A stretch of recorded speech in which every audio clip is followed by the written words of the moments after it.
Welcome to భక్తి beautiful small stories. నేను రమణి. ఈ వీడియోలో మనము పండితుల నుంచి పామరుల వరకు, చిన్న పిల్లల నుంచి పండు ముసలి వాళ్ళ దాకా, మహిళలు కానీ పురుషులు కానీ ప్రతి ఒక్కరూ కూడా మహాభారతం అంటే ఎందుకు చెవి కోసుకుంటారు, మహాభారతం అంటే ఎందుకు అందరికీ ఇంత ఇంట్రెస్ట్ వినాలి అని అంటే, వ్యాస భగవానుడు, వ్యాస మునీంద్రుడు సృష్టించిన క్యారెక్టర్సు, ఆ పాత్రలు, ఆ పాత్రకు ఉన్న గొప్పతనం అంత మంచిగా వివరించగలిగారు వ్యాస భగవానుడు. అంత మంచి స్క్రీన్ ప్లే మనకు ఇచ్చారు వ్యాస భగవానుడు.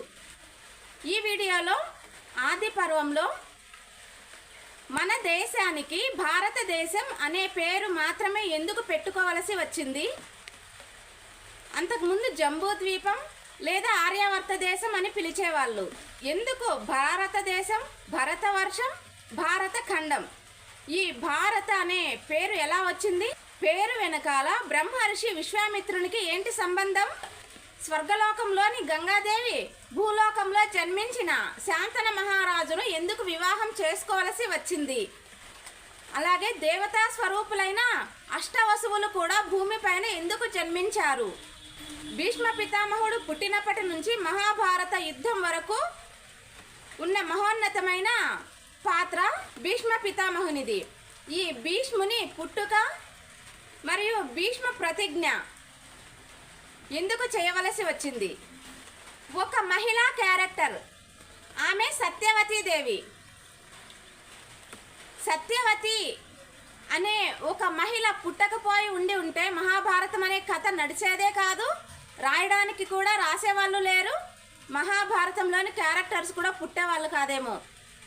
మహాభారతానికి సంబంధించిన అతి ముఖ్యమైన క్యారెక్టర్ వ్యాస భగవానుడు సత్యవతికి జన్మించాడు కాబట్టి, అలాగే సత్యవతి కుమారుడైన విచిత్ర వీరుని వంశమే ధృతరాష్ట్రుడు, పాండురాజు, విదురుడు, వీళ్ళ నుంచినే మహాభారతం నడిచింది కాబట్టి సత్యవతీదేవికి అంత ముఖ్యమైన ఇంపార్టెన్స్ ఇచ్చారు. విశ్వామిత్రుల వారు ఒక రాజు, మహారాజు, కౌశిక రాజు. ఈ కౌశిక రాజు ఒకరోజు వేటకు వెళ్తూ మధ్యలో ఉన్న వశిష్ఠ మహర్షి వారి ఆశ్రమానికి వెళ్ళగా, వశిష్ఠ మహర్షి పంచభక్ష పరమాన్నాలతో రాజులకు కావాల్సిన అన్ని సౌకర్యాలు ఏర్పాటు చేసి సంతృప్తిగా భోజనాలు వడ్డించడం జరిగింది. అయితే కౌశిక రాజు అడుగుతాడు వశిష్ఠుల వారిని, ఇన్ని రాజు అంతఃపురంలో కూడా లేనన్ని సౌకర్యాలు, అన్ని పిండి వంటలు, పంచభక్ష పరమాన్నాలు మీరు ఎలా వడ్డించగలిగారు, ఎలా చేయగలిగారు అని. అయితే కామధేనువు యొక్క సంతతికి చెందిన సుశీల అనే హోమధేనువు నా దగ్గర ఉంది, ఈ గోమాత వల్లనే నేను ఇన్ని పదార్థాలు వడ్డించగలిగాను అని చెప్పగా, అయితే ఆశ్రమంలో ఎందుకు, మీ హోమధేనువు సుశీలను నేను తీసుకెళ్తాను అని కౌశికరాజు అంటాడు. అయినా మీరు ఏదడిగినా ఇస్తాను, కానీ ఈ నా హోమధేనువైనా ఈ గోమాతను నేను ఇవ్వను అని చెప్తాడు కౌశికరాజుకు. నేను ఒక మహారాజుని, నాకే ఎదురు చెప్తావా, నువ్వు ఒక మునివి అంతే కదా, నిన్ను అడగడం ఏంటి, నేనే తీసుకెళ్తాను అని దౌర్జన్యంగా ఆ గోమాతను తీసుకెళ్తూ ఉన్న సమయంలో వశిష్ఠుల వారికి కోపం వచ్చి తన మంత్రదండంతో, తపశ్శక్తితో కౌశికరాజు యొక్క సైన్యాన్ని అంతటిని హతమారుస్తాడు. ఇదంతా చూసిన కౌశికరాజు ఒక ఋషికి, ఒక మునికి, అడవిలో తపస్సు చేసుకునే ఒక మునికి ఇంత శక్తి ఎలా వచ్చింది, తపస్సు వలనే కదా అని, నేను కూడా ఇంతకంటే గొప్ప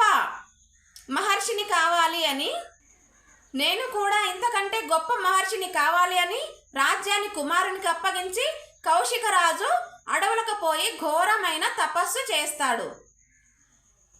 ఎంత ఘోరమైన తపస్సు అంటే, సప్త ఋషులు అందరూ, ముక్కోటి దేవతలు అందరూ కూడా ప్రత్యక్షమయ్యి బ్రహ్మ ఋషి విశ్వామిత్ర అని దీవించారు. అప్పటి నుంచినే కౌశికరాజుకు బ్రహ్మర్షి విశ్వామిత్రగా కొనసాగుతాడు. పిలవడం జరిగింది. విశ్వామిత్రుల వారు మన అందరికీ తెలుసు. ఎలా తెలుసు అంటే శ్రీ రామ లక్ష్మణులకు గురువు విశ్వామిత్రుల వారు. మరో గురువు కూడా వశిష్ఠుల వారు కూడా ఉన్నారు. ఇప్పుడు మనకు బ్రహ్మర్షి విశ్వామిత్ర అంటే ఎవరో తెలుసు కదా. ఆయన ఏం చేశాడు? ఈ గొప్ప తపస్సు వశిష్ఠుల వారి కంటే గొప్ప ఋషి కావాలని ఈ గొప్ప తపస్సు చేసుకునే సమయంలో అయితే మనకు తెలుసు దేవేంద్రుని పదవి, దేవతల రాజు, దేవతల రాజధాని అమరావతి. దేవేంద్రుడు అనేది ఒక పదవి. ఆ పదవికి అర్హత సాధించిన వాళ్ళను దేవరాజుగా నియమించడం జరుగుతుంది. అందుకని ఎవరు గొప్ప తపస్సు ఎవరైనా చేస్తే దేవరాజు దేవేంద్రుల వారికి భయం. ఎందుకంటే ఆ పదవికి దేవేంద్ర పదవికి ఎక్కడ ఆటంకం కలుగుతుందో, ఎవరు గొప్ప తపస్సు చేసి శక్తులను సంపాదించి పదవిని వారు లాక్కుంటారో, దేవేంద్ర పదవిని వాళ్ళు లాక్కుంటారో అని భయంతో అక్కడ ఉన్న దేవలోకంలో ఉన్న అప్సరసలు మేనక, తిలోత్తమ, ఊర్వశి వీళ్ళందరూ ఉన్నారు కదా.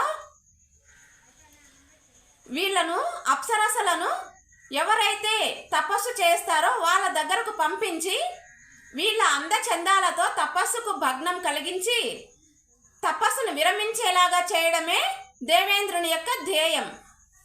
అలాగే బ్రహ్మర్షి విశ్వామిత్ర వారు కూడా తపస్సు చేసే సమయంలో మేనకను పంపిస్తాడు దేవరాజు దేవేంద్ర విశ్వామిత్రుల వారి తపస్సును భంగం చేయడానికి. అలాగే మేనక వచ్చి తన అందమైన అందచందాలతో విశ్వామిత్రుల వారి తపస్సును భంగం చేసి తన వైపు లాక్కొని సంసార జీవితం వైపుకు వచ్చేలాగా చేస్తుంది మేనక. ఈ సమయంలోనే మేనక గర్భవతి అయి ఒక అందమైన ఆడ శిశువుకు జన్మనిస్తుంది. మేనక తన వచ్చిన పని అయిపోయింది కదా, విశ్వామిత్రుల వారి తపస్సు భంగం కలిగింది కదా అని ఆ పుట్టిన పసిబిడ్డను వదిలేసి మేనక దేవలోకానికి వెళ్ళిపోతుంది. ఇప్పుడే అర్థమవుతుంది విశ్వామిత్రుల వారికి, నా తపస్సును భగ్నం చేయడానికి దేవేంద్రుల వారు పన్నిన కుట్ర ఇది అని. విశ్వామిత్రుల వారు కూడా ఆ పాపని వదిలేసి వెళ్ళిపోయి మళ్ళీ తపస్సు చేసి మళ్ళీ బ్రహ్మ ఋషి అవుతారు. వీళ్ళు ఇద్దరూ కూడా పుట్టిన పసిపాపను వదిలేసి వెళ్ళిపోతారు కాబట్టి అక్కడ ఏడుస్తూ ఉన్న పసిపాపను చూసి ఈ శకుంతల పక్షులు పసిపాపను తీసుకుని వెళ్ళి కన్వ మహర్షి యొక్క ఆశ్రమంలో వదిలేసి వెళ్ళిపోతాయి. అయితే ఇదంతా చూస్తూ ఉన్న కన్వ మహర్షి శకుంతల పక్షులు తీసుకొని వచ్చిన బిడ్డ కాబట్టి శకుంతల అనే పేరు పెట్టి ఆ పాపని పెంచి పెద్ద చేస్తాడు. అలాగే దినదిన ప్రవర్ధమానంగా పెరిగి శకుంతల యువరాణి అవుతుంది, యుక్త వయసుకు వస్తుంది. ఒకరోజు తండ్రి కన్వ మహర్షి లేని సమయంలో యయాతి వంశస్థుడైన దుష్యంత మహారాజు వేటకు వెళ్తూ ఉన్న సమయంలో ఈ ఆశ్రమం వైపు వస్తారు. జింకలతోనూ నెమళ్లతోనూ ఆడుకుంటూ ఉన్న యుక్త వయసులో ఉన్న శకుంతల కనిపిస్తుంది దుష్యంతునికి. ఆమె అప్సరస కుమార్తె కదా. అప్సరసలను మించిపోయే అందంతో ఉన్న శకుంతలను చూసి దుష్యంతుడు ఆమెను విడిచి ఉండలేనంతగా ప్రేమిస్తాడు. అంత గాఢమైన ప్రేమతో ఇంక మళ్ళీ ఈ సమయం మళ్ళీ దొరుకుతుందో లేదో అని అక్కడే గాంధర్వ వివాహం చేసుకుంటాడు దుష్యంతుడు. అంటే శకుంతల యొక్క పర్మిషన్తోనే, శకుంతల యొక్క అనుమతితోనే గాంధర్వ వివాహం చేసుకుంటారు. చేసుకుని అక్కడ సంసార జీవితాన్ని కొద్ది రోజులు గడిపిన తర్వాత శకుంతల గర్భవతి అవుతుంది. ఈ సమయంలో దుష్యంతుడు చక్రవర్తి కదా, రాజ్యం నుంచి పిలుపు వస్తుంది. అక్కడ ఏమో అవసరమైన అర్జెంటు పని ఉంది అని. దుష్యంతుడు తర్వాత తన పరివారంతో సహా వచ్చి నిన్ను మహారాణిలాగా నేను రాజ్యానికి తీసుకుని వెళ్తాను అని శకుంతలకు ఒక ఉంగరం కూడా ఇచ్చి వెళ్ళిపోతాడు దుష్యంతుడు.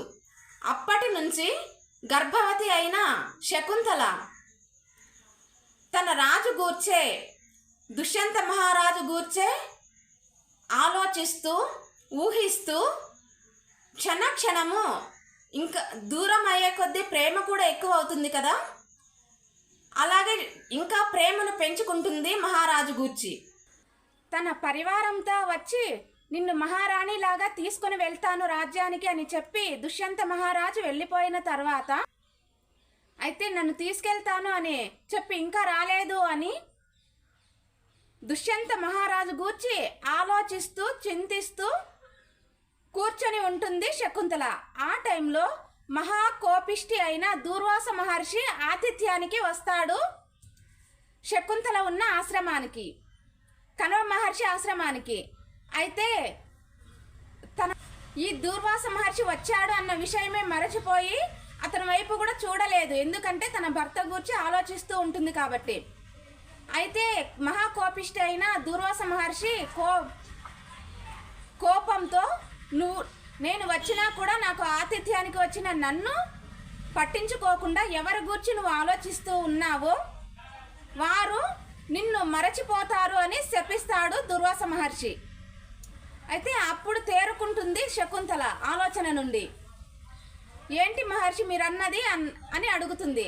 నేను ఎంతసేపు అయింది ఇక్కడికి వచ్చి, అసలు పట్టించుకోకుండా నాకు ఆతిథ్యం ఏదో ఒకటి తినడానికి ఇవ్వాలి కదా, నాకు ఆకలితో వచ్చిన నన్ను పట్టించుకోకుండా నువ్వు ఎవరి గురించి ఆలోచిస్తే వారు నిన్ను మరచిపోతారు అని శపించాను అని చెప్తాడు దుర్వాస మహర్షి. అయ్యో ఏంటి మహర్షి అలా శపించారు, నేను నా భర్త గురించి ఆలోచిస్తూ ఉన్నాను అని చెప్తుంది. అవునా, నాకు తెలియదు కదా తల్లి, నేను అంత ఆలోచించలేదు తల్లి, నేను కోపిష్టిని కదా అని చెప్పి, శాప విముక్తి, చేపలు పట్టే జాలరుల వలన నీకు శాప విముక్తి కలుగుతుంది అని శాప విముక్తి కూడా చెప్తాడు దుర్వాస మహర్షి. అయితే శకుంతలకు 9 నెలలు నిండిన తర్వాత పండంటి బాలునికి జన్మనిచ్చి ఆ బాలునికి యుద్ధ విద్యలు అన్నీ నేర్పించి, ఆ బాలుని పేరే భరతుడు. ఈ బాలుణ్ణి తన రాజుకు తను ప్రాణానికి ప్రాణంగా ప్రేమించిన రాజు యొక్క ప్రతిరూపం కాబట్టి ఆ బాలుడు పుట్టుకతోనే బలశాలిగా ఉంటాడు. తర్వాత ధైర్య సాహసాలు ప్రవర్తిస్తూ ఉంటాడు. ఎంతైనా రాజు కుమారుడు కదా, చక్రవర్తి కుమారుడు కదా. పులులు సింహాలంటే భయమే లేదు. చిన్నప్పటి నుంచి పులులు సింహాలతో స్నేహం చేస్తూ, స్వారీ చేస్తూ, అలాగే అన్ని యుద్ధ విద్యలు కూడా నేర్పిస్తుంది ఆ బాలునికి శకుంతల. ఒక రాజుకు ఎన్ని లక్షణాలు ఉంటాయో, ఒక చక్రవర్తికి కావాల్సిన ఎన్ని లక్షణాలు ఉంటాయో అవన్నీ, అన్ని విద్యలు కూడా, శాస్త్రాలు, యుద్ధ విద్యలు అన్నీ కూడా నేర్పిస్తుంది భరతునికి శకుంతల. రాజు ఆస్థానానికి దుష్యంత మహారాజు ఎప్పటికీ రాకపోయేసరికి తనే బాలుని తీసుకొని ఆస్థానానికి వెళ్తుంది, రాజ్యానికి వెళ్తుంది.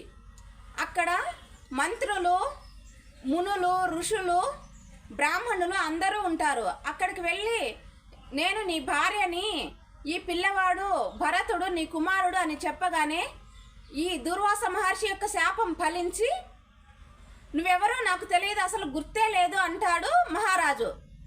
ఎందుకు ఇలా మోసం చేస్తున్నావు, నువ్వెవరో నాకు తెలియదు, ఈ బాలుడెవరో నాకు తెలియదు, ఎందుకు ఇలా మోసం చేస్తున్నావని అడుగుతాడు దుష్యంత మహారాజు. ఇంకా ఓవర్ యాక్టింగ్, ఇంకా ఎక్కువగా నటిస్తే నీకు శిక్ష కూడా పడుతుంది అని చెప్తాడు దుష్యంత మహారాజు. దానితో ఎన్నో ఆశలతో వెళ్ళిన శకుంతల తన బిడ్డను భరతుణ్ణి తీసుకొని తిరిగి ఆశ్రమానికి వచ్చేస్తుంది. ఇంతలో గర్భవతిగా ఉండి రాజు గురించి ఆలోచిస్తూ తను కొలనులో, సరస్సులో స్నానం చేసే సమయంలో దుష్యంత మహారాజు ఇచ్చిన ఉంగరము కొలనులో పడిపోతుంది. ఈ పడిపోయిన సమయంలో ఒక చేప ఆ ఉంగరాన్ని, ఆ వజ్రపు ఉంగరాన్ని ఒక చేప మింగేస్తుంది. కొద్ది రోజుల తర్వాత జాలరులు వచ్చి ఆ ఉంగరాన్ని, జాలరులు వచ్చి చేపలు పడతారు. ఈ జాలరుల వలలో వజ్రపు ఉంగరాన్ని మింగిన చేప కూడా పడుతుంది, పెద్ద చేప. ఆ చేపను కోయగా వజ్రపు ఉంగరము కనిపిస్తుంది. అయ్యో, ఈ ఉంగరము ఇంత అందంగా ఉంది, రాజుకు ఈ ఉంగరాన్ని బహూకరిస్తే నాకు ఇంకా పెద్ద బహుమానం ఏమైనా ఇస్తాడు అని చెప్పి ఆ జాలరుడు, చేపలు పట్టేవాడు, వెళ్ళి దుష్యంత మహారాజుకు ఇస్తాడు ఈ ఉంగరాన్ని.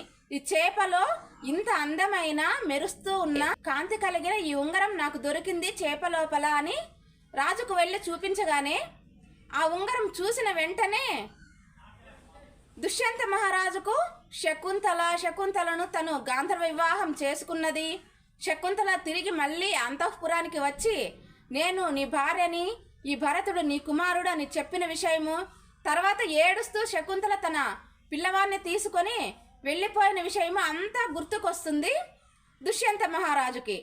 ఎంత పొరపాటు చేశాను నేను అని మళ్ళీ కణ్వ మహర్షి యొక్క ఆశ్రమానికి వెళ్ళి తన కుమారుడు భరతుణ్ణి, తన భార్య శకుంతలని పరివారంతో కలిసి వచ్చి రాజలాంఛనాలతో శకుంతలను భరతుణ్ణి ఇద్దరిని రాజ్యానికి తీసుకుని వెళ్తాడు దుష్యంత మహారాజు. అప్పటి నుంచి ఈ భరతుడు చుట్టుపక్కల అన్ని రాజ్యాలు కూడా గెలుచుకొని చక్రవర్తిగా, మహాచక్రవర్తిగా, ప్రజలకు ఎలాంటి దుఃఖం లేకుండా, ఏమీ డబ్బులో కానీ కొరత లేకుండా, కనీసం వ్యాధులు లేని ఒక రాజ్యాన్ని స్థాపించాడు. ఎంత ధర్మబద్ధంగా, ఎంత న్యాయబద్ధంగా ఉంటే అంత సంతోషంగా ప్రజలు జీవిస్తారు అంటే అంత గొప్పగా పరిపాలిస్తూ ఉన్నాడు భరతుడు తన రాజ్యాన్ని. హస్తినాపుర రాజ్యాన్ని సువిశాలంగా విస్తరింపచేస్తాడు. ఇంత గొప్ప చక్రవర్తి పరిపాలించాడు కాబట్టే మన దేశానికి భరతఖండం, భరతవర్షం లేదా భారతదేశం అని ఇప్పటికీ కూడా అదే పేరునే కొనసాగిస్తూ ఉన్నారు మన పెద్దలు. సలహాలు సూచనలు ఇచ్చి తన భార్య శకుంతలతో కలిసి దుష్యంతుడు తీర్థయాత్రలకు బయలుదేరుతారు. భరతుని యొక్క మునిమనుమడు అయిన హస్తి కూడా భరతునికి ఏమాత్రం తీసిపోకుండా రాజ్యాన్ని పరిపాలించి హస్తినాపురాన్ని రాజధానిగా చేసి హస్తినాపురాన్ని నిర్మించాడు కాబట్టే హస్తినాపురం అనే పేరు వచ్చింది. కూడా హస్తినాపురం ఇప్పటి ఢిల్లీనే అప్పటి హస్తినాపురం రాజధానిగా కొనసాగుతోంది భారతదేశానికి. ఇప్పుడు కురు వంశం యొక్క మూల పురుషుల గూర్చి తెలుసుకుందాం. బ్రహ్మ కుమారుడు కుషుడు, కుషుని కుమారుడు కుశనాభుడు, కుశనాభుని యొక్క కుమారుడు గాధి యొక్క మనుమడు బ్రహ్మ ఋషి విశ్వామిత్రుని మనుమడు భరతుని యొక్క ముని మనుమడు హస్తి యొక్క ముని మనుమడు కురు మహారాజు యొక్క ముని మనుమడు ప్రదీపుడు. ఇక్ష్వాకు వంశస్థుడైన మహాభిషుడు అనేక యజ్ఞ యాగాలు చేసి బ్రహ్మలోకం చేరుకున్నాడు. ఒకరోజు బ్రహ్మలోకానికి వచ్చిన పవిత్రమైన గంగాదేవిని కామదృష్టితో చూసిన మహాభిషునికి బ్రహ్మదేవుడు నువ్వు భూలోకంలో జన్మిస్తావు అని శాపం పెడతాడు. అప్పుడు మహాభిషుడు తప్పును ఒప్పుకొని బ్రహ్మదేవునితో పరమాత్మ పుణ్యాత్ముడు రాజర్షి అయినటువంటి ప్రదీపునికి నేను కుమారునిగా జన్మిస్తాను అని అడుగుతాడు. బ్రహ్మదేవుడు అందుకు సరే అని ఒప్పుకుంటాడు. అయితే గంగాదేవి కూడా అదే దృష్టితో మహాభిషుని చూసినందుకు గంగాదేవిని కూడా శపిస్తాడు బ్రహ్మదేవుడు. కొంతకాలం నువ్వు కూడా భూలోకంలో మానవ స్త్రీగా బ్రతకాల్సి వస్తుంది అని. జరిగిన దానికి చింతిస్తూ గంగాదేవి భూలోకానికి వెళ్తూ ఉన్న సమయంలో అష్టవసువులు, దేవతా స్వరూపులైన అష్టవసువులు భూలోకానికి వచ్చి ఒకరోజు వశిష్ఠ మహర్షి యొక్క ఆతిథ్యం స్వీకరించారు. వశిష్ఠ మహర్షి యొక్క ఆశ్రమంలో ఉన్నటువంటి కామధేను యొక్క సంతతికి చెందిన హోమధేను సుశీల అనే ఒక భూలోకంలో అష్టవసువులు ఒకసారి విహరిస్తూ ఉన్న సమయంలో వశిష్ఠ మహర్షి యొక్క ఆశ్రమంలో ఆశ్రయం పొందుతారు. ఒకరోజు విందు ఆరగించి వశిష్ఠ మహర్షి యొక్క కామధేనువు సంతతికి చెందిన హోమధేను సుశీల అనే గోవును అష్టవసువులలో ఒక్కడైన ప్రభాసుడు దొంగిలించగా మిగతా 7 మంది వసువులు కూడా ప్రభాసునికి సహాయం చేస్తారు. ఇదంతా దివ్య దృష్టితో చూసిన వశిష్ఠ మహర్షి, మీరు అంతా కూడా దేవలోకం వదిలి భూలోకంలో జన్మించవలసిందిగా శపిస్తాడు. అయితే క్షమాపణ 8 మంది వసువులు కూడా క్షమాపణ కోరుతారు వశిష్ఠ మహర్షి దగ్గర. అయితే అసలు తప్పు చేసిన గోవును దొంగతనం చేసిన ప్రభాసునికి మాత్రం దీర్ఘకాలము భూలోకంలో జీవిస్తాడు అని, మిగిలిన 7 మంది వసువులు కూడా పుట్టిన వెంటనే మరణించి దేవలోకం చేరుకుంటారు అని శాపాన్ని తగ్గిస్తాడు వశిష్ఠ మహర్షి. బ్రహ్మదేవుని దగ్గర శాపం పొంది అటుగా వెళ్తూ ఉన్న గంగాదేవిని చూసి అష్టవసువులు కూడా ఆమె పాదాలకు నమస్కారం చేసి, గంగాదేవికి మహాభిషునికి బ్రహ్మదేవుడు పెట్టిన శాపం గుర్తు చేసి, మేము కూడా వశిష్ఠ మహర్షి దగ్గర శాపగ్రస్తులమైనాము తల్లి, మేము కూడా భూలోకంలో జన్మించాల్సి ఉంది, కాబట్టి నీకంటే పవిత్రమైన వారు ఎవరున్నారు, మేము నీ కడుపున జన్మిస్తాము, మా శాపం తొలగించుకుంటాము అని వసువులు వేడుకుంటారు గంగాదేవిని. అందుకు గంగాదేవి సరే అని ఒప్పుకొనగా, మరొక కోరిక కూడా మన్నించాలి తల్లి, మా కోరికను మన్నించాలి అని అంటారు వసువులు. మేమందరూ పుట్టిన వెంటనే గంగా నదిలో మమ్మల్ని పడేయాలి, అందులో గంగా నదిలో మరణించి మా శాపం తీరిపోయి మేము మళ్ళీ దేవలోకానికి చేరుకుంటాం తల్లి అని అడుగుతారు వసువులు. అయితే గంగాదేవి 8 మందిని నేను కని ఒక్కరితో కూడా తల్లి యొక్క ఆప్యాయతను అనురాగాన్ని చూడకుండా అందరినీ నేను ఎలా మాతృత్వాన్ని పంచుకోకుండా ఉండగలను అని అనగా, అయితే ప్రభాసుడు అసలు దొంగతనం చేసినందుకు దీర్ఘకాలం భూలోకంలో జీవించాల్సి ఉంది కాబట్టి ప్రభాసుడు నీకు కుమారునిగా దీర్ఘకాలంగా ఉంటూ నీ కోరికను తీరుస్తాడు తల్లి అని గంగాదేవిని వేడుకొనగా, అందుకు గంగాదేవి సంతోషంతో సరే అని ఒప్పుకుంటుంది. అయితే తన కోరిక ప్రకారమే మహాభిషుడు ప్రదీపుడు అనే మహారాజుకు కుమారునిగా జన్మించి శాంతనుడు అనే నామకరణంతో యువరాజుగా పెరిగి పెద్దవాడు అయి ఉంటాడు. అయితే మహాభిషుడు స్వతహాగా ప్రకృతి ప్రేమికుడు కాబట్టి శాంతనుడు యువరాజుగా బాధ్యతలు నిర్వర్తిస్తూ అప్పుడప్పుడు గంగా నది తీరానికి వచ్చి గంగా నది అలలను చూసుకుంటూ కాలం గడుపుతూ ఉంటాడు. ఆ సమయంలోనే గంగాదేవి మనిషి రూపంలో శాంతనునికి కనిపించి ఒక అందమైన స్త్రీగా ముగ్ధ మనోహరమైన అందంతో శాంతనునికి కనిపించగా, శాంతనుడు చూపు తిప్పుకోలేనంత అందంగా ఉన్న ఈ అమ్మాయి ఎవరు అని, ఈ యువరాణి ఎవరు అని ఆ క్షణంలోనే తను ప్రేమించి గంగాదేవిని, నిన్ను నేను వివాహం చేసుకోవాలి అనుకుంటూ ఉన్నాను, దీనికి ఇంకా మార్పు లేదు, నా అభిప్రాయం ఇదే, ఇంకా వేరే ఎవరిని నేను వివాహం చేసుకోను, మిమ్మల్ని తప్ప అని అడుగుతాడు గంగాదేవిని. అయితే గంగాదేవి ఒక షరతు విధిస్తుంది శాంతనునికి.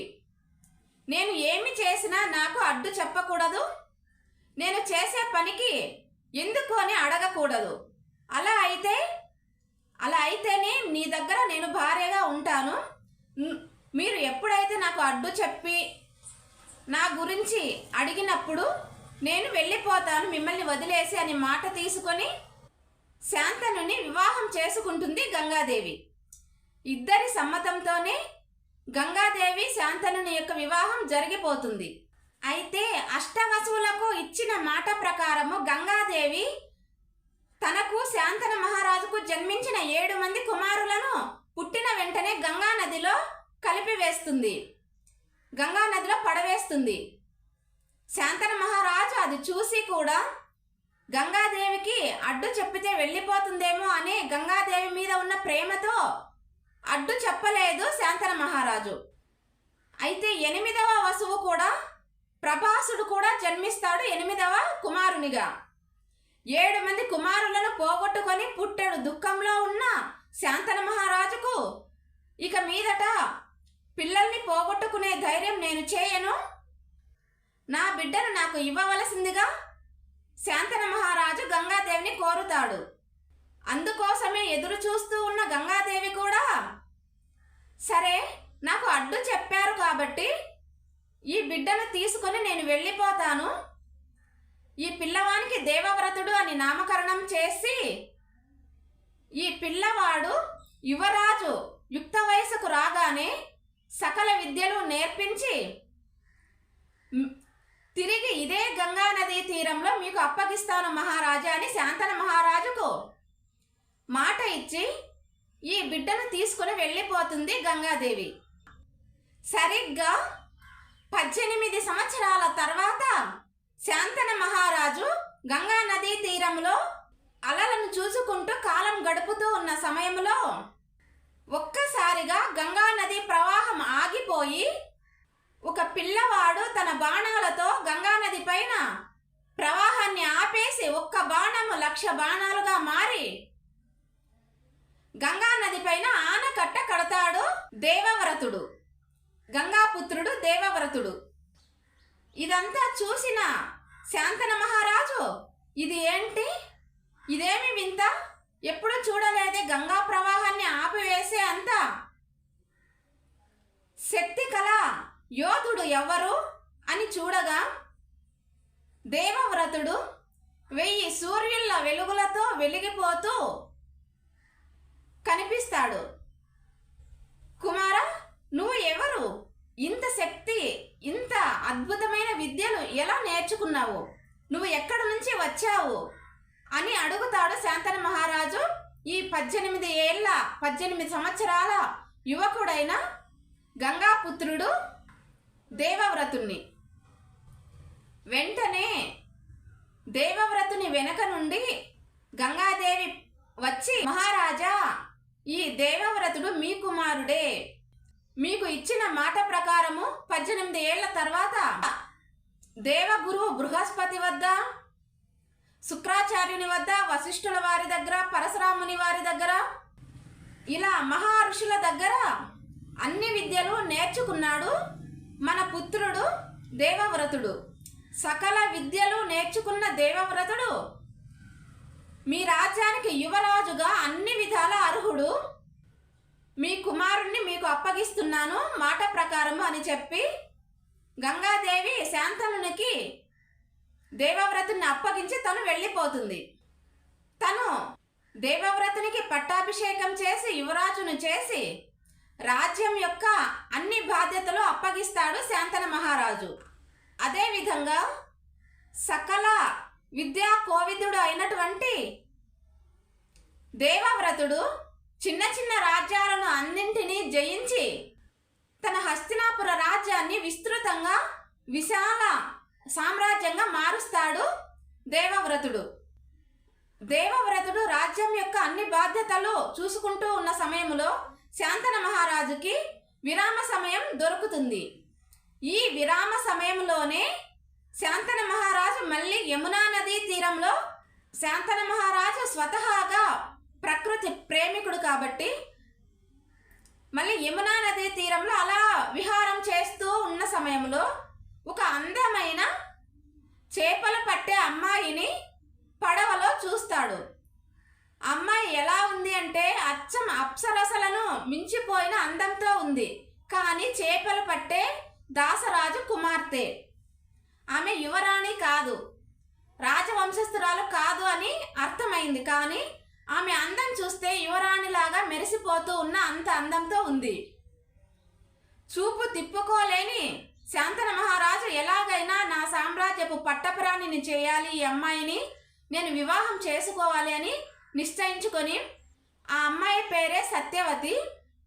ఈ సత్యవతి పెంపుడు తండ్రి అయినటువంటి దాసరాజు వద్దకు వెళ్ళి మీ కుమార్తెను నేను వివాహం చేసుకోవాలి అని అడుగుతాడు. అయితే వెంటనే దాసరాజు, అదేంటి మహారాజా, మీరు యువరాజుగా పట్టాభిషేకం చేసిన పెళ్లి వయసుకు వచ్చిన కుమారుడు ఉండగా మీరు వివాహం చేసుకుంటే నా కుమార్తె యొక్క సంతతి ఏమవ్వాలి? మీరు ముందుగానే యువరాజును చేసి పెట్టిన మీ కుమారుడే రాజ్యానికి సింహాసనానికి అర్హుడు కదా. నా కుమార్తెకి పుట్టబోయే పిల్లల గతి ఏంటి? వారు బానిసలాగా బ్రతకాలా? నా కుమార్తెకు పుట్టే పిల్లలే సింహాసనానికి వారసులుగా ఉన్నట్లయితే నా కుమార్తెను ఇచ్చి మీకు వివాహం చేస్తాను.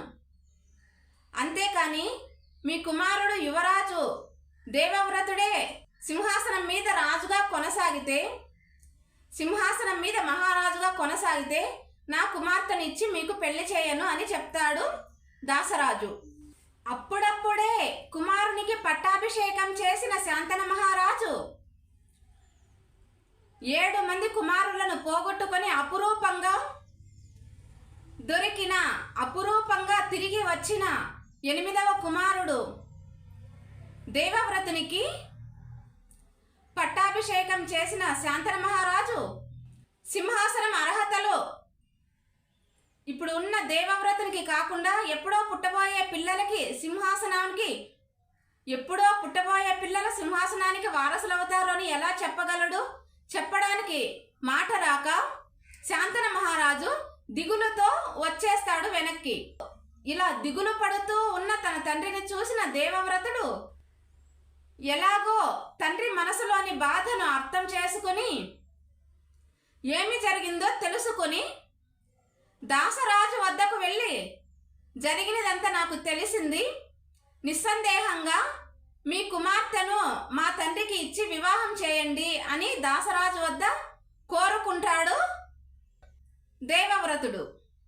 దాసరాజు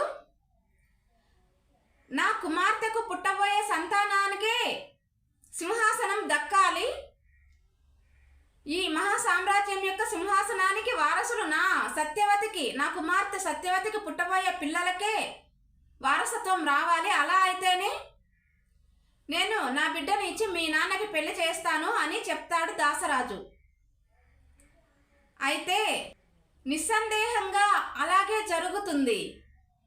మీరు మీ సత్యవతిని ఇచ్చి మా నాన్నకి వివాహం చేయండి, మీరు చెప్పిన మాటకు నేను కట్టుబడి ఉంటాను, నాకు ఆ సింహాసనం అవసరం లేదు అని చెప్తాడు దేవవ్రతుడు. అయితే దాసరాజుకు మళ్ళీ ఒక అనుమానం వస్తుంది. యుక్త వయసులో ఉన్న మీరు వివాహం చేసుకున్న తర్వాత మీ పిల్లలు మీలాగే సింహాసనాన్ని వదులుకుంటారు అని నమ్మకం ఏంటి అని దేవవ్రతుణ్ణి అడుగుతాడు. అయితే మా నాన్న కోసం నేను ఏదైనా త్యాగం చేస్తాను, మీ బాధ అదే అయితే నేను పిల్లలే కనను, నేను వివాహం చేసుకోను, ఆ జన్మాంతం నేను బ్రహ్మచారిగానే ఉంటాను అని అష్టదిక్పాలకుల సాక్షిగా, సూర్య చంద్రుల సాక్షిగా, ముక్కోటి దేవతల సాక్షిగా ప్రమాణం చేస్తాడు దేవవ్రతుడు. నేను ఆజన్మాంతం బ్రహ్మచారిగా ఉంటాను, నాకు పిల్లలు వద్దు, సంసారం వద్దు, సింహాసనం కూడా వద్దు, రాజ్యం కూడా వద్దు, అధికారం వద్దు అని. అప్పుడు దాసరాజు తన కుమార్తెను సత్యవతిని ఇచ్చి శాంతన మహారాజుకు వివాహం జరిపిస్తాడు. అయితే తన కోసం ఇంత త్యాగం చేసిన తన కుమారుడైన దేవవ్రతుడు నేను ఏమి ఇవ్వగలను అని శాంతన మహారాజు ఒక వరాన్ని ఇస్తాడు దేవవ్రతునికి. తన తండ్రి కోసం ఆజన్మాంతం బ్రహ్మచారిగా ఉంటాను అని భీష్మ ప్రతిజ్ఞ చేసిన తర్వాతనే దేవవ్రతుణ్ణి భీష్మునిగా పిలుస్తారు. అప్పటి నుంచినే భీష్మునిగా మారుతాడు దేవవ్రతుడు. అయితే శాంతన మహారాజుకి సత్యవతికి వివాహం జరిగిన తర్వాత 2 కుమారులు జన్మిస్తారు. చిత్రాంగదుడు, విచిత్ర వీరుడు అనే 2 కుమారులకు జన్మనిస్తారు సత్యవతి, శాంతన మహారాజు. సత్యవతితో వివాహం జరిగిన తర్వాత 2 కుమారులు జన్మించిన తర్వాత అనారోగ్యంతో మరణిస్తాడు శాంతన మహారాజు. అప్పటి నుంచి శాంతన మహారాజుకు సత్యవతికి జన్మించిన కుమారులు చిత్రాంగదుడు, విచిత్ర వీరుడు. వీరు ఇద్దరినీ కూడా పెంచి పోషించి విద్యను నేర్పించి ఈ బాధ్యతలు అన్నీ కూడా భీష్మాచార్యుడే చేయవలసి వచ్చింది. తన తండ్రి బాధ్యతను తను నెరవేర్చాలి కాబట్టి భీష్ముడు తన తల్లి అయిన సత్యవతి సలహా మేరకు రాజ్యాన్ని బాధ్యతగా రాజ్యభారాన్ని మోస్తూ తన తమ్ముళ్ళు చిత్రాంగదుడు విచిత్ర వీరుడు ఇద్దరిని కూడా పెంచి పెద్దగా చేసి విద్యలు అన్ని నేర్పించి యుక్త వయసుకు వస్తారు చిత్రాంగదుడు విచిత్ర వీరుడు. అయితే భీష్ముని యొక్క పెద్ద తమ్ముడు చిత్రాంగదుడు చాలా పరాక్రమవంతుడు, అన్ని యుద్ధ విద్యలలోనూ ఆరితేరినవాడు. అయితే ఒకసారి గంధర్వరాజు చిత్రాంగదుడు అనే గంధర్వరాజుతో యుద్ధం చేసి యుద్ధంలో ఓడిపోయి ఆ గర్వం వలనే గంధర్వరాజుతో యుద్ధం చేశాడు ఈ చిత్రాంగదుడు. గంధర్వులు అంటే వారికి దైవశక్తులు ఉంటాయి కదా, అంత దైవశక్తి ఎంత వీరుడు పరాక్రమవంతుడు అయినా కూడా దైవశక్తితో పోరాడడం సాధ్యం కాదు కదా. కాబట్టి గంధర్వరాజు అనే అదే పేరు గల రాజు చేతిలో ఈ చిత్రాంగదుడు మరణిస్తాడు. ఇక మిగిలినది విచిత్ర వీరుడు ఒక్కడే. విచిత్ర వీరుడు యుక్త వయసుకు రాగానే యువరాజుగా పట్టాభిషేకం చేస్తారు విచిత్ర వీరునికి. అయితే చిత్రాంగదుని అంత శౌర్యవంతుడు ధైర్యవంతుడు యుద్ధ వీరుడు కాదు విచిత్ర వీరుడు. మద్యపానం సేవించడం ఇలాంటి అన్ని దుర్వ్యసనాలకు లోనై ఉన్నాడు విచిత్ర వీరుడు.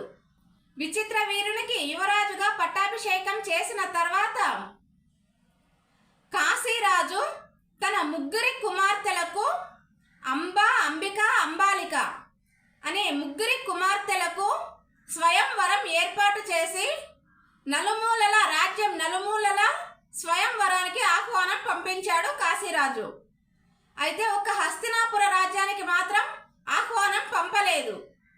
అదే కోపంతో సత్యవతి భీష్మునికి చెబుతుంది, నన్న భీష్మాచార్య, కాశీరాజు మనకు మాత్రమే ఆహ్వానం పంపలేదు, మనమంతా లెక్కలేని వాళ్ళకి అని.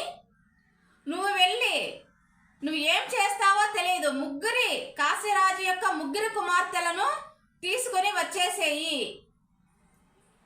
కాశీరాజు యొక్క ముగ్గురు కుమార్తెలను కూడా మన విచిత్ర వీరునికే ఇచ్చి వివాహం జరిపించాలి అని చెప్పి భీష్మాచార్యుణ్ణి పంపిస్తుంది.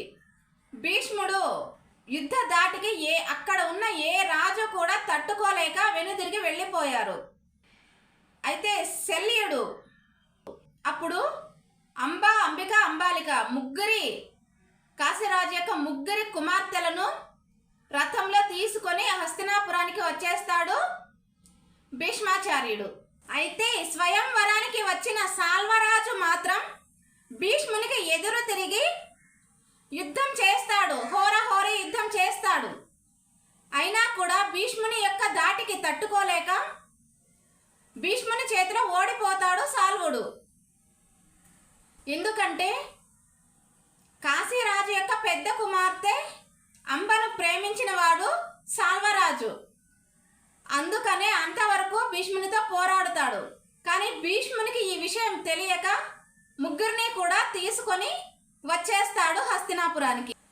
భీష్ముడు హస్తినాపురానికి అంబ అంబిక అంబాలికలను తీసుకొని రాగానే బోరున విలపిస్తూ ఉంటుంది అంబ, ఏడుస్తూనే ఉంటుంది.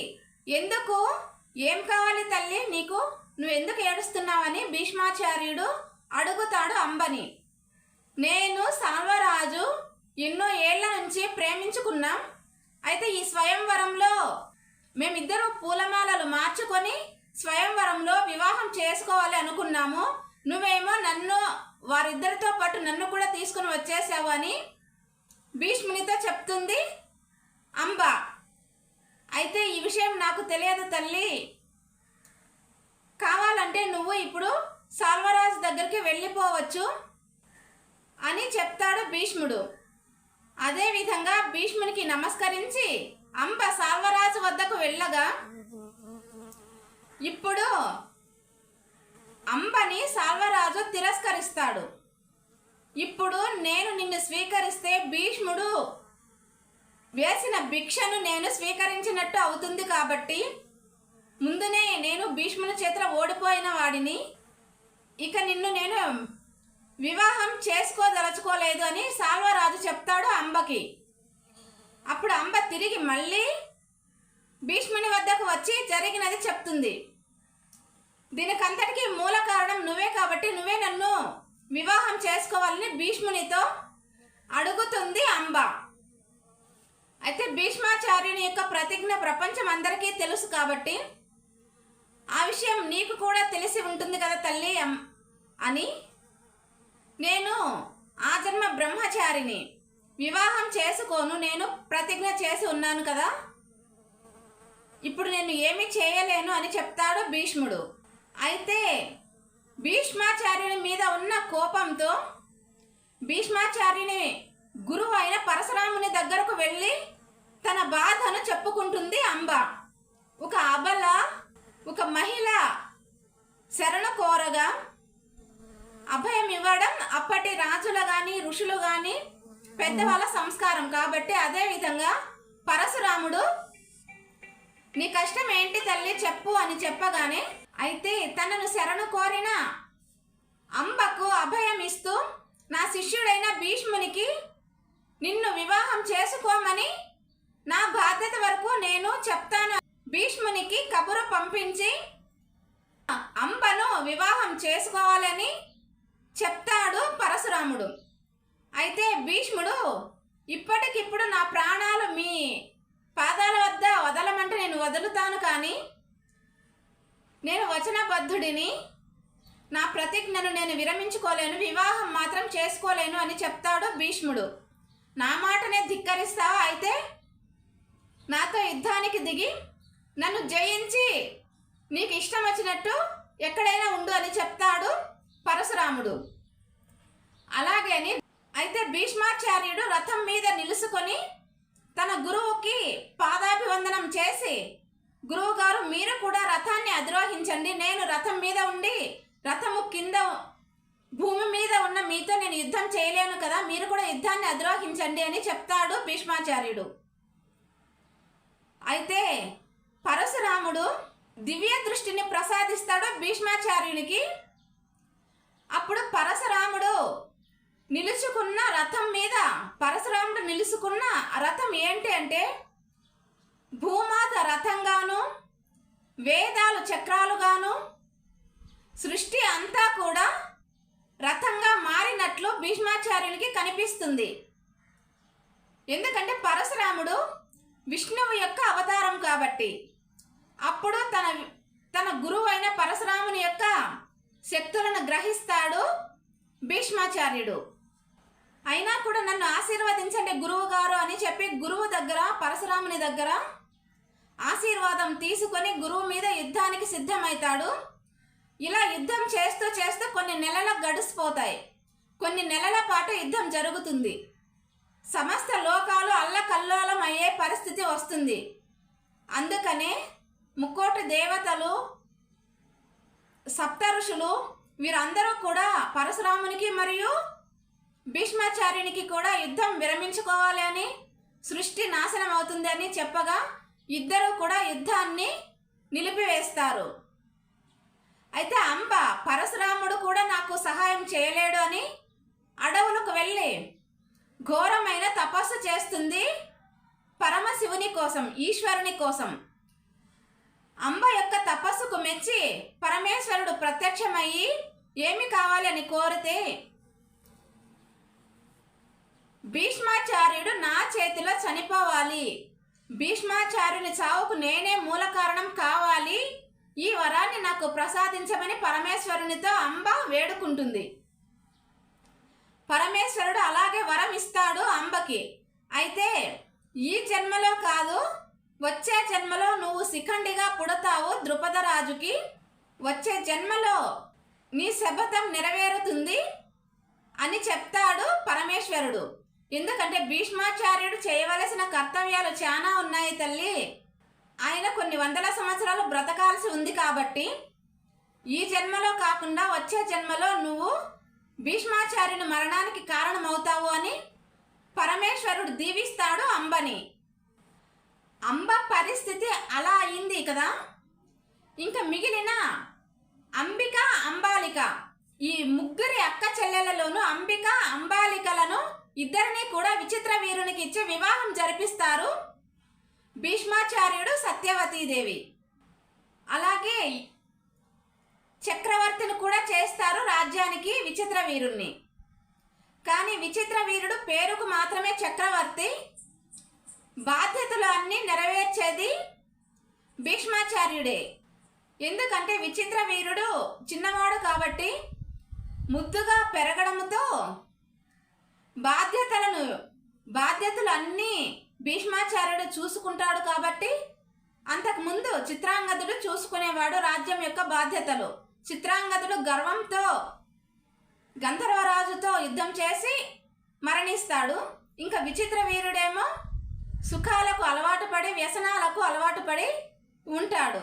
ఈ అంబిక, అంబాలికలను ఇద్దరినీ కూడా విచిత్ర వీరునికి ఇచ్చి వివాహం జరిపించగా ఈ వ్యసనాలకు లోనైనటువంటి విచిత్ర వీరుడు అంబిక, అంబాలికలకు ఇద్దరికి సంతానానికి నోచుకోకుండా సంతానం లేకనే వివాహం జరిగిన కొన్ని నెలలలోనే విచిత్ర వీరుడు క్షయవ్యాధితో మరణించగా రాజ్యానికి వారసులు లేకుండా పోయారు, హస్తినాపుర రాజ్యానికి.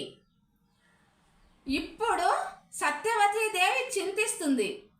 అనవసరంగా భీష్ముని చేత మా నాన్న దాసరాజు ప్రతిజ్ఞ చేయించాడు, లేదంటే భీష్మాచార్యుడు ఎంత యుద్ధ వీరుడు, ఎంత అందగాడు, ఎన్ని సుగుణాలు ఉన్నా భీష్మాచార్యునికి సంతానం లేకుండా పోయింది, వివాహం లేకుండా పోయి మా నాన్న దాసరాజు అనవసరంగా ప్రతిజ్ఞ చేయించాడు ఈ భీష్మాచార్యుని చేత అని అప్పుడు చింతిస్తుంది సత్యవతీదేవి.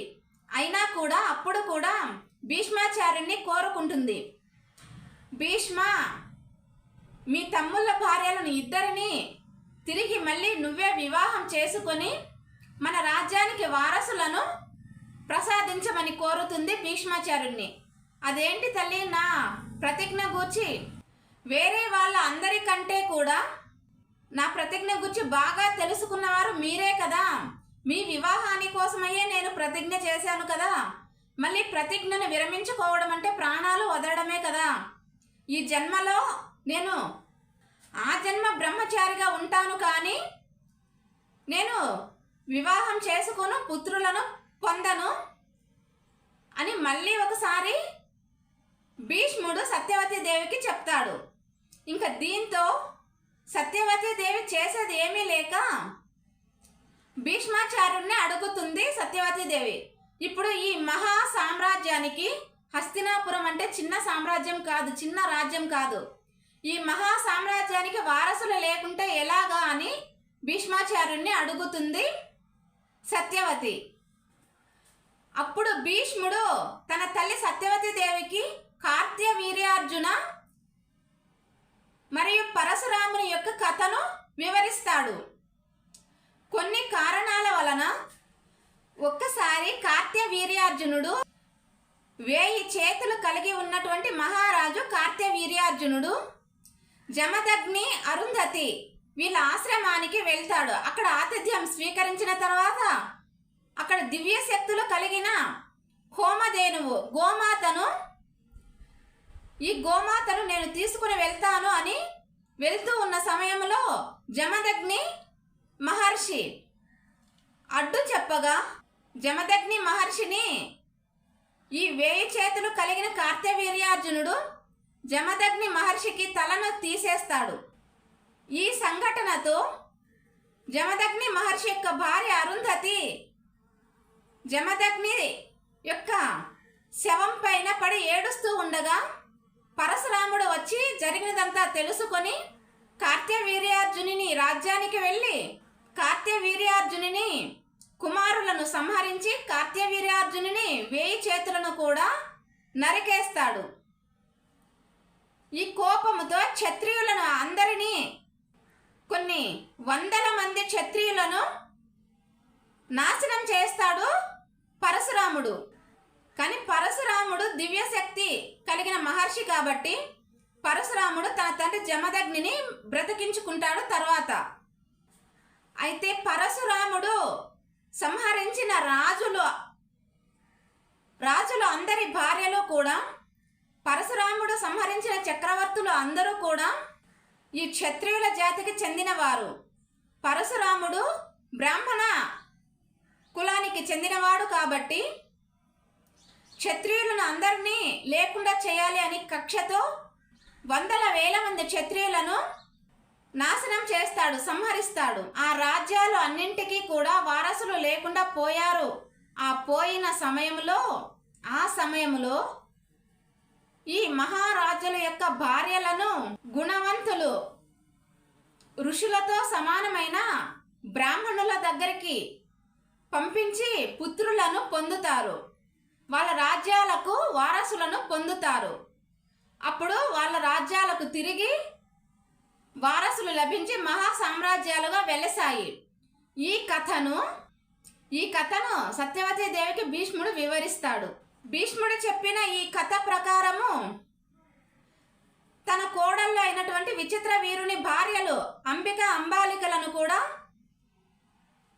నియోగ పద్ధతిలో పుత్రులను పొంది రాజ్యానికి వారసులను పొందవచ్చునని తెలుసుకొని సత్యవతీ దేవికి శాంతన మహారాజుతో వివాహం జరిగేకి ముందు సత్యవతీ దేవి తన కథను వివరిస్తుంది భీష్మాచార్యునికి.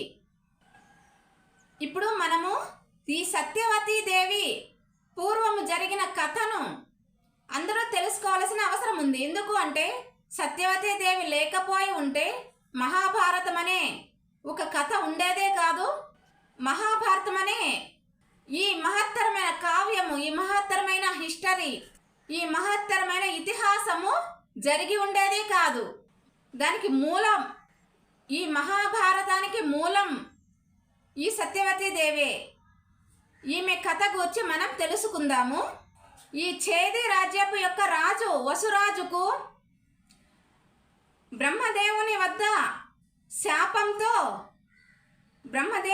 శాపం పొంది అద్రిక అనే చేపగా భూమిపైన జన్మించి ఉంటుంది అప్సరస. ఈ సత్యవతీ దేవి శాపముతో చేపగా భూలోకంలో జన్మించిన అప్సరసకు ఛేది రాజ్యం యొక్క రాజు వసురాజుకు జన్మించిన కుమార్తె ఈ సత్యవతీ దేవి. ఛేది రాజ్యపు మహారాజు వసురాజు. ఈ వసురాజు చేపకు ఒక గరుడుని సహాయముతో వసురాజు వలన గర్భవతి అవుతుంది అద్రిక అనే చేప. ఈ చేప, అద్రిక అనే చేప జాలరుల వలలో పడి ఆ జాలరులు అందరూ కలిసి ఈ చేపను కోయగా చేప కడుపులో ఒక అబ్బాయి, ఒక అమ్మాయి, ఒక బాలుడు, ఒక పాప, కవల పిల్లలు చేప కడుపులో ఉండడాన్ని గమనించిన జాలరులు ఈ జాలరులకు రాజు అయినటువంటి దాసరాజుకు జరిగిన విషయం అంతా చెప్తారు. ఈ అద్రిక అనే చేప కడుపులో ఉన్న ఇద్దరి పిల్లలను దాసరాజు పెంచుకుంటాడు. ఆ బాలుడేమో మత్స్యరాజ్యానికి రాజు అవుతాడు. ఆ బాలిక, ఆ పాప ఏమో ఈ సత్యవతిగా మారి ఉంటుంది. ఆ పాపే ఈ సత్యవతి. అద్రిక అనే చేప కడుపులో పుట్టినటువంటి ఈ సత్యవతి చేపల వాసనతో దుర్గంధంగా చేపల వాసన కలిగి ఉంటుంది. ఆ అద్రిక అనే చేపకు పుట్టిన పాపని పెంచుకున్నాడు దాసరాజు. అయితే సత్యవతి యుక్త వయసు వచ్చిన తర్వాత తన తండ్రి దాసరాజు లేని సమయంలో పడవను నడుపుకుంటూ కాలం గడుస్తూ ఉంటుంది. ఈ సమయంలో పరాశర మహర్షులు ఆసక్తి కలిగి ఉన్నారు కాబట్టి త్రికాలజ్ఞులు ఈ మహర్షులు అందరూ 3 కాలాలలో జరిగేటటువంటి అన్ని విషయాలను ముందుగానే గ్రహిస్తారు. కాబట్టి ఈ భక్తిలో క్రమబద్ధీకరించేవాడు, మహాభారతం కథను రాయగలిగినవాడు, ఈ సృష్టిలో ఈ భూమిపైన జరుగుతూ ఉన్న అన్యాయాలను, అక్రమాలను అన్నింటినీ ప్రజలకు తెలియచేసేవాడు.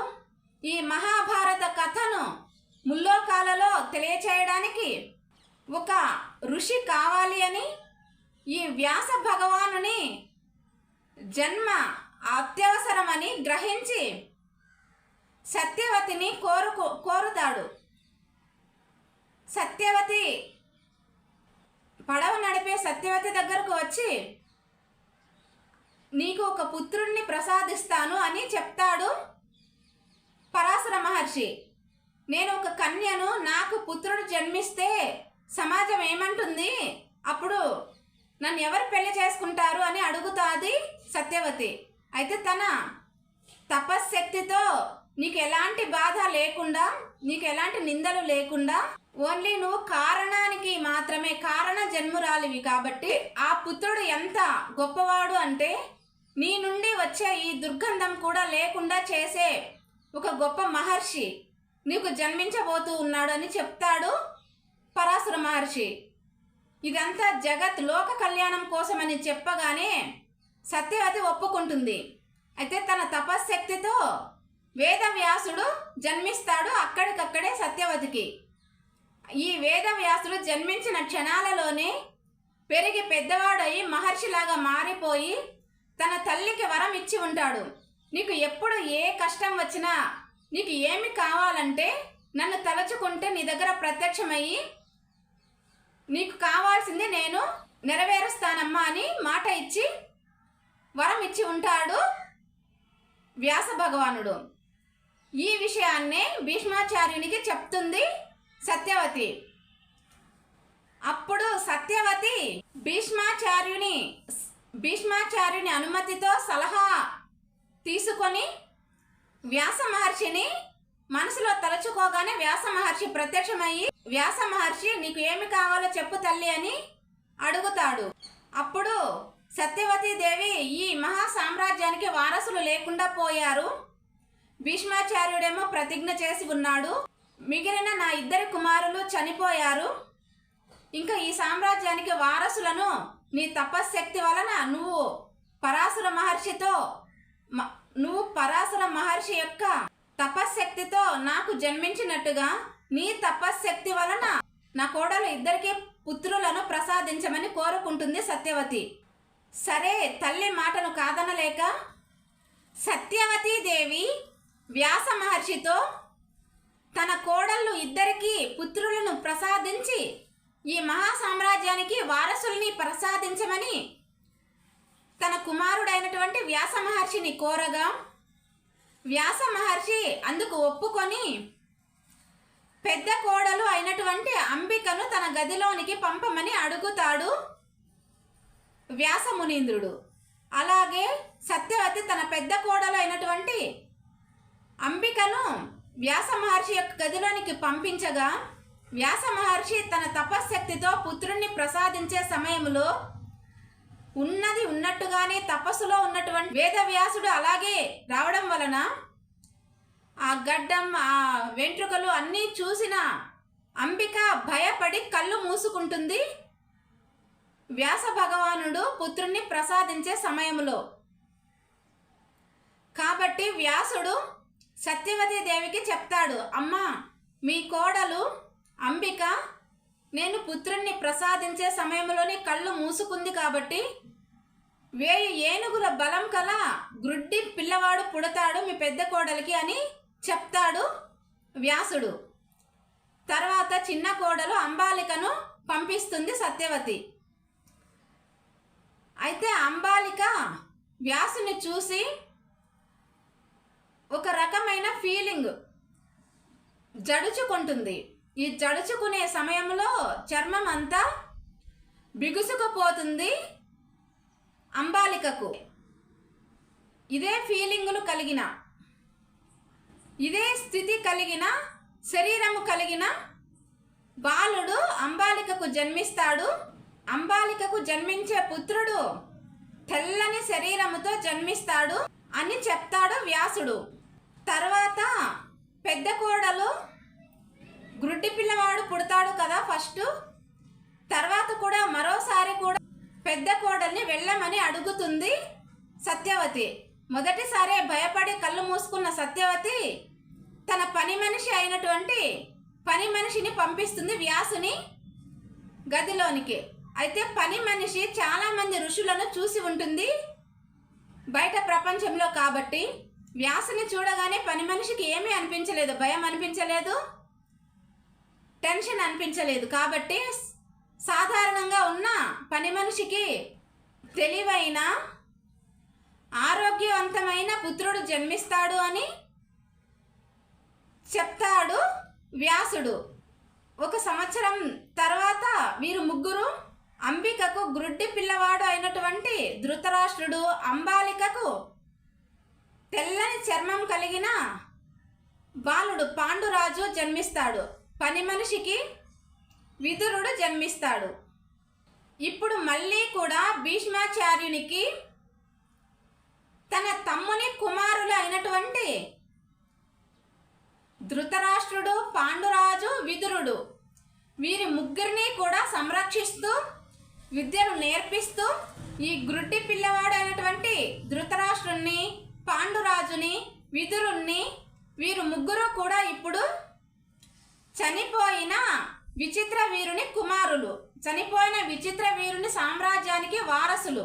కాబట్టి తన తమ్ముని కుమారులు భీష్మాచార్యునికి వీరు ఇప్పుడు తమ్ముని కుమారులు. భీష్మాచార్యుడే తండ్రి వలె ధృతరాష్ట్రుణ్ణి, పాండురాజుని, విదురుణ్ణి కూడా సంరక్షిస్తూ యుద్ధ విద్యలు నేర్పిస్తూ రాజనీతి శాస్త్రాలు నేర్పిస్తూ పెంచి పెద్దవాళ్ళను చేస్తాడు భీష్ముడు. అలాగే నెక్స్ట్ వీడియోలో ధృతరాష్ట్రుడు, పాండురాజు, విదురుడు, ధృతరాష్ట్రునికి పట్టాభిషేకం, పాండురాజు రాజ్య పరిపాలన, విదురుని మంత్రిత్వం, తర్వాత ధృతరాష్ట్రుని, పాండురాజు యొక్క వివాహాలు, పాండవులు, కౌరవులు జననం, ఇవన్నీ కూడా నెక్స్ట్ వీడియోలో తెలుసుకుందాం. ఓకే ఫ్రెండ్స్, ఈ వీడియో మీకు నచ్చినట్లయితే please like, share and subscribe. మీ అభిప్రాయాలను కామెంట్ రూపంలో తెలియచేయండి.